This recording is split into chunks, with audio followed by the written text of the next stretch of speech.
Bom dia, boa tarde, boa noite. Como vão, meus queridos alunos do primeiro ano do CIEP 175, tudo bem? Sou aí, professor Agnello de novo aí, para dar aquela força para vocês aí nessa período de pandemia, tá?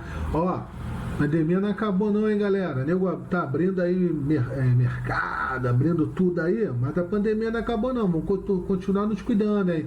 Usar máscara, higienizar as mãos. Não pode dar mole não, que a Covid tá bolada, hein? Tá pegando todo mundo, hein? Então vocês cuidado aí, hein? Gente, a aula de hoje a gente vai falar da Grécia Antiga, né? Pelo menos um grande resumo da matéria para vocês. Primeira coisa que eu quero que vocês lembrem, a Grécia é o berço da política, né? As cidades-estados gregas, a gente já falou de cidades-estados, né? Cidades independentes uma das outras. Na Grécia, elas são chamadas de polis, tá? As cidades gregas, cidades-estados gregas, são chamadas de polis. Por isso que ocorreu esse nome política. O nome política vem da ideia das cidades polis, né? Que vem o berço da democracia e tudo mais. Informações gerais. Se desenvolveu na Península Balcânica, na região da Grécia. Os primeiros povos da pré-história, né, dos períodos neolítico, eram os pelágicos, né? Depois, em 1700, foi chegando os aqueus, eólicos, jônios, dórios, formando o povo grego, né? E o povo grego, eles eram da região balcânica de Eládia e se denominavam helenos. A grande verdade é que eles se chamavam helenos porque eles se achavam descendentes da Helena de Troia, né? Uma das mulheres mais bonitas da história. Dizem que as 3 mulheres mais bonitas da história foram Cleópatra, a rainha de Sabá e Helena de Troia. Então eles se achavam descendentes delas. Períodos históricos. Aqui eu mostrei para vocês como era dividida a história da Grécia Antiga, né? Período neolítico, período pré-homérico, né? Da civilização cretense e micênica, período homérico, né? Que aí vem grande fonte histórica desse período, vem dos poemas de Homero, né? Do Ilíadas e da Odisseia, lembrando que a Ilíada relata a guerra de Troia e a Odisseia, né? A volta das aventuras de Ulisses, né? O rei de Ítaca, para a volta da sua casa, né, para sua ilha, após a guerra de Troia. Depois nós temos período arcaico, clássico e helenístico. E a gente vai falar um pouquinho de cada período, tá? Período pré-homérico é o período da grande formação das duas principais civilizações, a cretense e a micênica. Cretense, né, da ilha de Creta, influenciar os gregos. Gente, olha só, os cretenses não eram gregos, tá? Eles não se consideravam gregos. Eles começaram todo esse processo de organizações comerciais, né? Já começou a ideia de centralização de poder numa figura de um rei. Aí temos o exemplo do rei Minos, né, que vivia em grandes palácios luxuosos e tudo mais. A principal cidade dele foi a cidade de Quinos. Eles já tinham uma escrita que não foi decifrada ainda, tal. E o que acontece? A gente não sabe ao certo como a civilização cretense acabou. Dizem que foi por incêndios por causas naturais e tudo mais, e invasões de vários outros povos, né? E por último, eles foram realmente conquistados pelos aqueus. Os micênicos, que foram formados pelos aqueus também, criaram contato. E o que eles fizeram malandramente? Os micênicos são os aqueus. Eles foram lá, fizeram uma amizade com o cretense, aprenderam o comércio, aprenderam a navegação e tudo mais. Pum! Conquistaram os cretenses, tá? Isso período pré-homérico. Aí eu botei aqui umas fotos das ilhas, né, de Creta, a civilização micênica, para vocês terem uma ideia nessa situação desses mapas aqui, tá ok? Período homérico, como eu falei, é o período onde os grandes relatos históricos vêm das histórias de Homero, como está aqui a Ilíada e a Odisseia, né? São as grandes fontes históricas desse momento. Então, a verdade é que a gente nem tem certeza se Homero existiu, né? Essas histórias foram classificadas, dada que ele é o autor.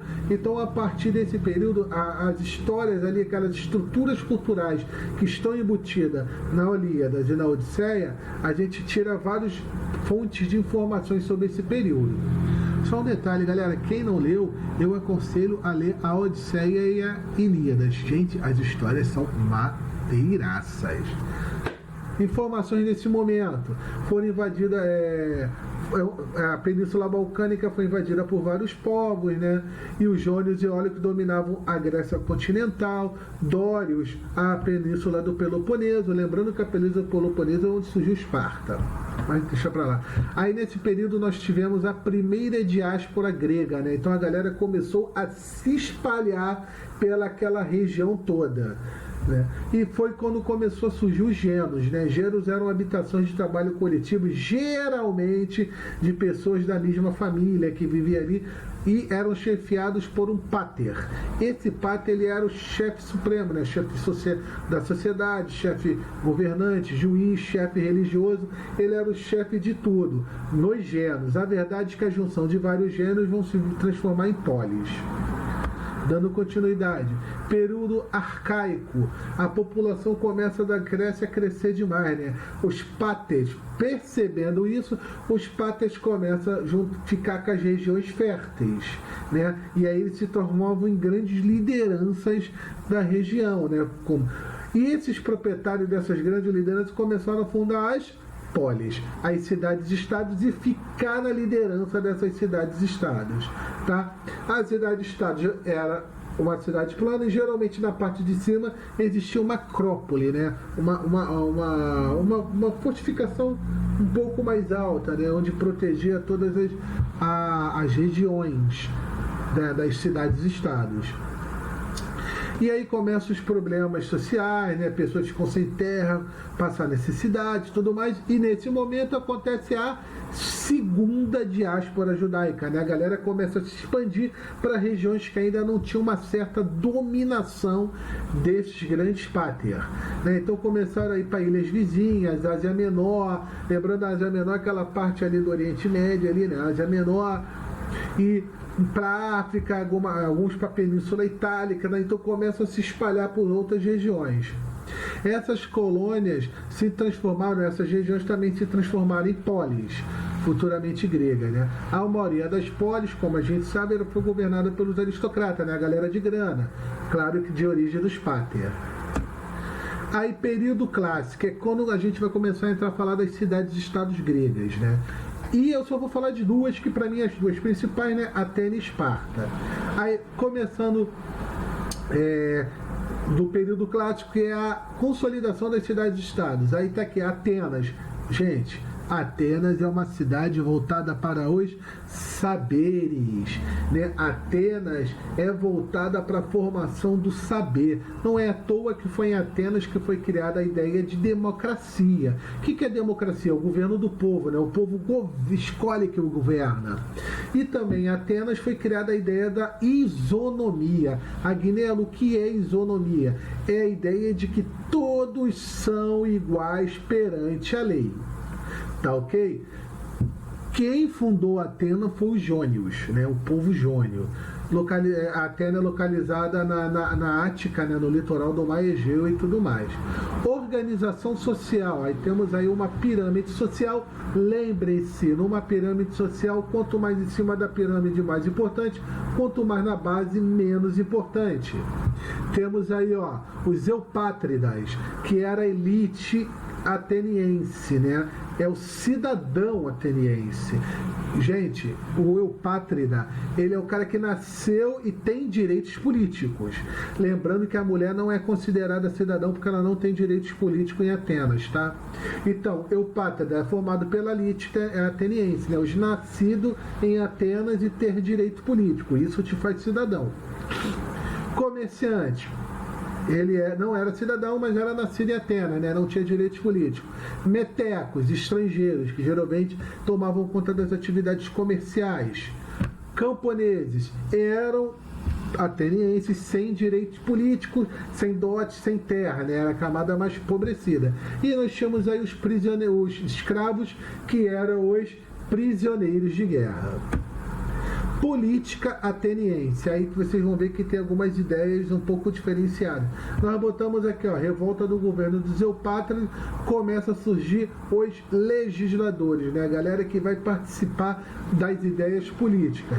Aí nós temos aí, ó, o primeiro legislador Drácon, em 621 a.C., criou as leis escritas, Solon, ele pôs fim à escravidão por dívida, coisas do gênero. Começa a se criar a ideia da tirania, né? O cara que domina, tem todo o poder durante um período de tempo. O primeiro tirano foi Pisístrato, né?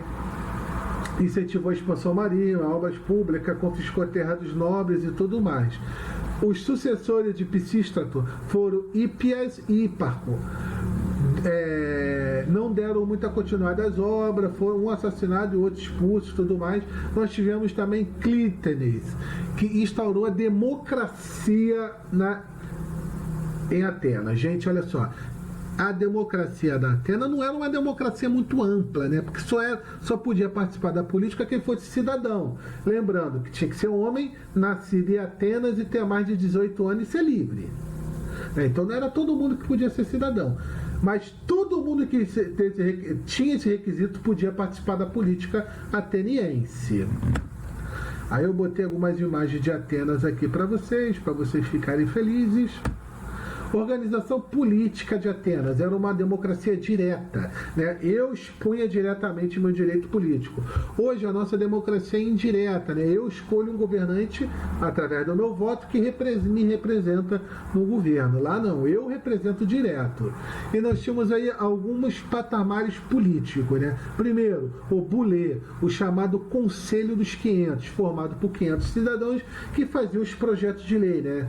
Que valia por toda Atenas. A Eclésia, a Assembleia do Povo, formada por homens com mais de 18 anos. Votavam a leis, escolhiam os magistrados, elegiam estrategos, votavam o ostracismo.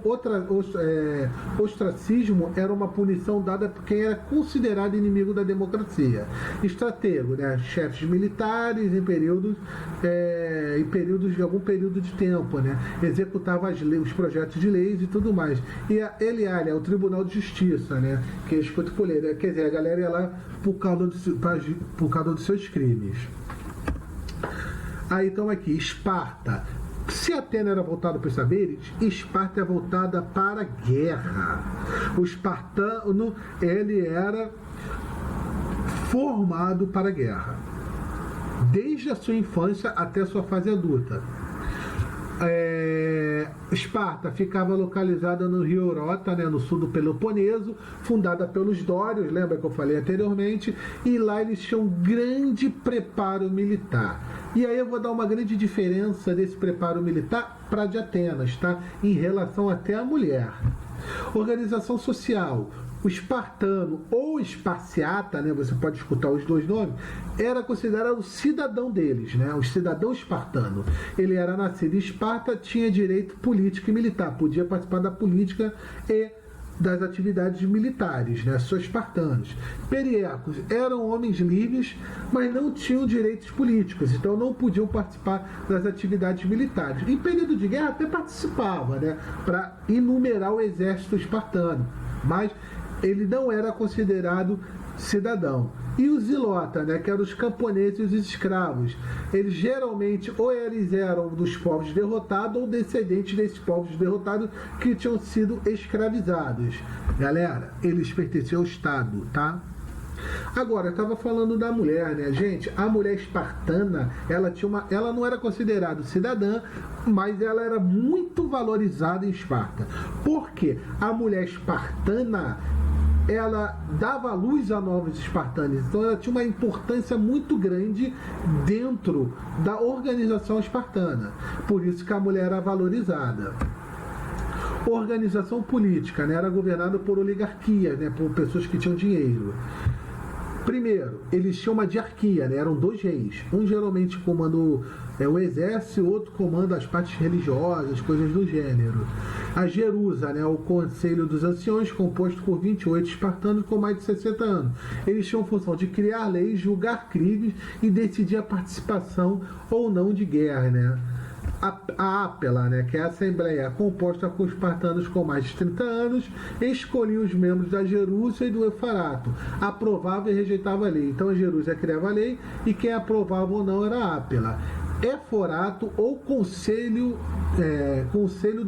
seria dos Éforos, né? Ficou com errinho aqui, conselho dos Éforos, composto por 5 membros que eles faziam a fiscalização e organizavam todas as pessoas para obedecerem às leis em Esparta. Educação espartana. Gente, a educação espartana era mais ou menos assim, ó. Primeiro, quando tu nascia, as pessoas te levavam lá para um ancião dar uma olhada em você em cima do morro. Se a criança foi considerada fraca, né, exemplo, magrinha, ou nascesse doente, ou nascesse defeituosa, com alguma enfermidade, a criança era descartada logo ali, era jogada no precipício, né? Eles achavam que poderiam enfraquecer o exército espartano. Se ela pudesse ficar, tanto homem ou a mulher, ele ficava com a mãe, né? A criança era devolvida à mãe e a mãe ficava com a criança até os 7 anos. Se fosse homem, a mãe ficava até os 7 anos, depois ele era requisitado pelo governo, de 7 a 18 anos ele era levado para uma academia para ser transformado em soldado espartano. A menina não, a menina, mesmo ela tendo que fazer exercícios físicos, né, até aprender a lutar, ela ficava com a mãe, né, para aprender costura, coisas do gênero, mas era obrigada também a fazer exercícios físicos. Tá? E aí o que acontece? Ele ficava a serviço, essa criança que foi para a academia militar até os 18 anos, ficava a serviço ao exército até os 60 anos. Tá ok? E aí o que acontece? Quando ele completava 30 anos, ele já era considerado cidadão e podia participar da Ápela. Né? O que acontece? Com 18 ele já podia casar. Tá, com 18 anos ele já podia casar, tal, e tudo mais. Ele com 18 anos já podia participar da política, né? Já podia opinar, mas ele não podia participar de nenhum órgão político. Aí eu botei algumas imagens de espartano para vocês aqui, tá ok? E aí a gente começa a falar do finalzinho da matéria, né? Primeiro, a Grécia ela se envolveu em vários conflitos, né? Principalmente entre as cidades-estado. Mas o maior conflito atravessado pelos gregos foram o que a gente chama de guerras greco-pérsicas ou guerras médicas, que foi a guerra entre Persa e a Grécia.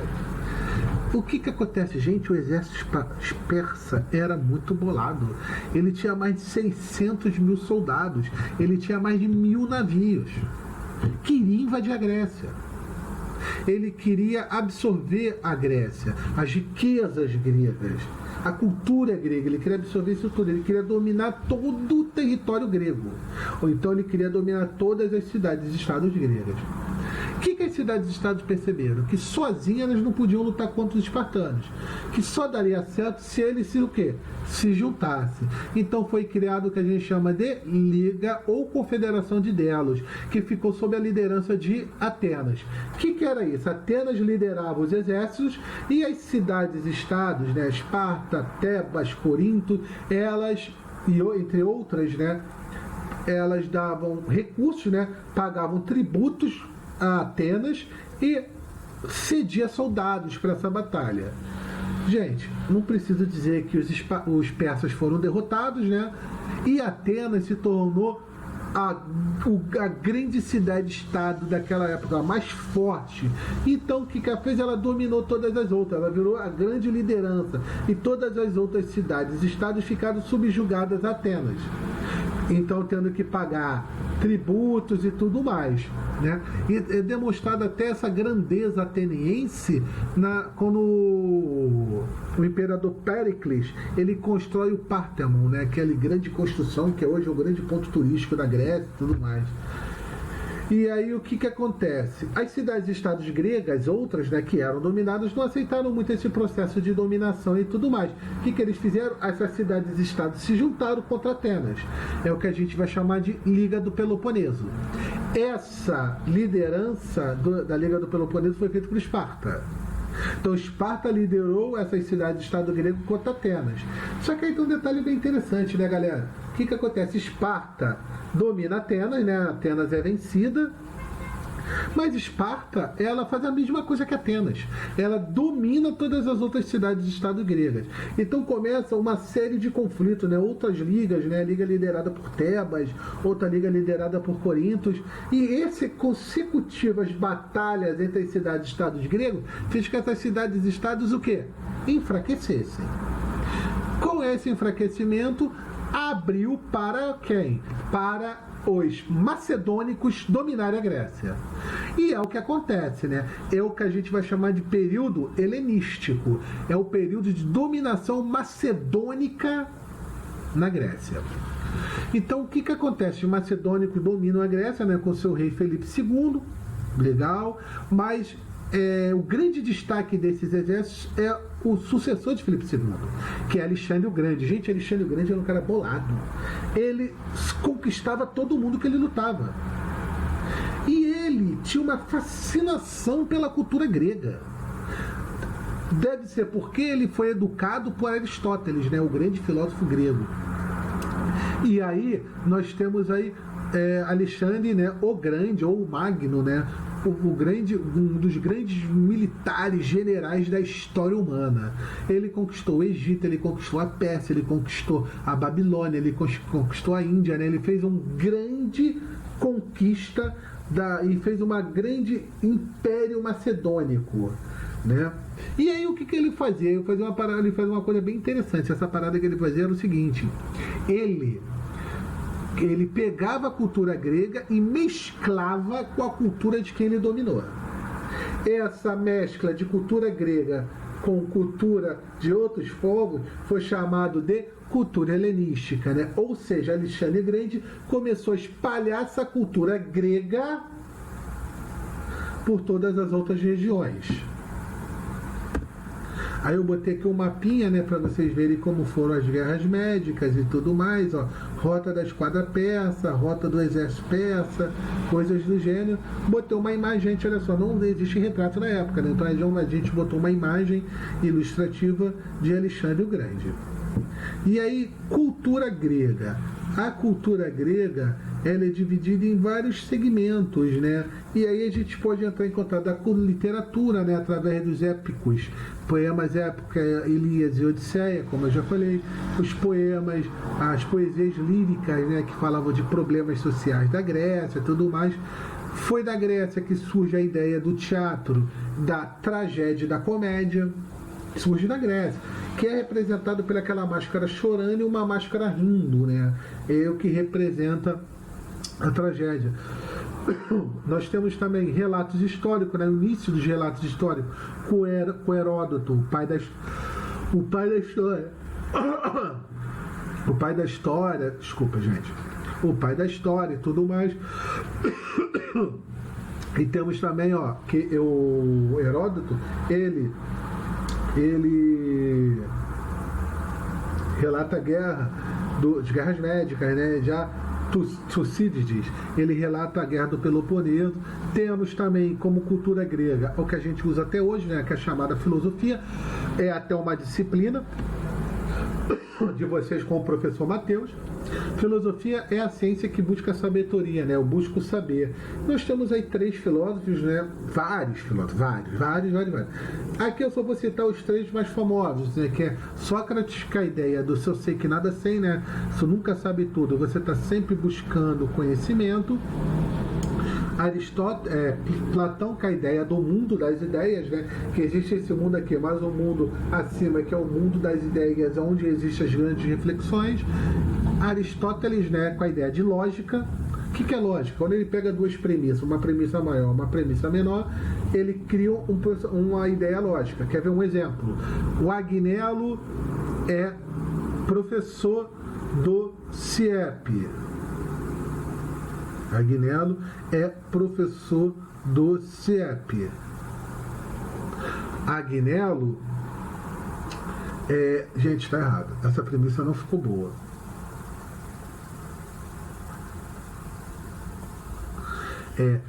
Vou dar um exemplo assim. O Agnello gosta de verde. Premissa maior.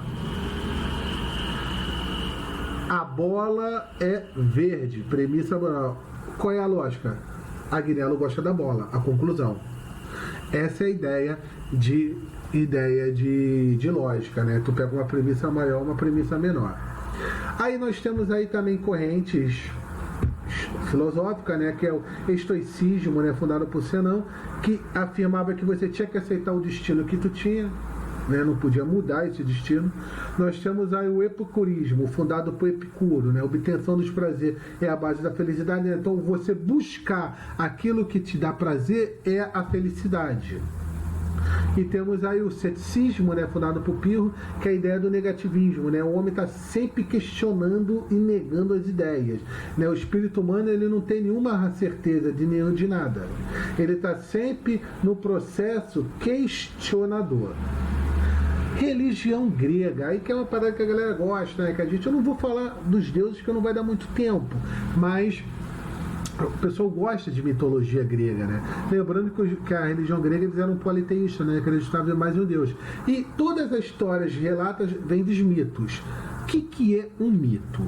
Gente, o mito são histórias fictícias que demonstram uma realidade daquele momento, ou explicam algo sem explicação. Quando eles queriam explicar algo que não tinha explicação naquele momento, eles criavam uma história para isso. Quer ver? Vou dar um exemplo. Mito. O mito do eco. Agnello, o que é um eco? Hoje você sabe, né? Tu sabe que a voz, né, o som, eles são ondas sonoras. Ele bate nas paredes e ele se espalha. Então faz um papel de eco se estiver tudo fechado.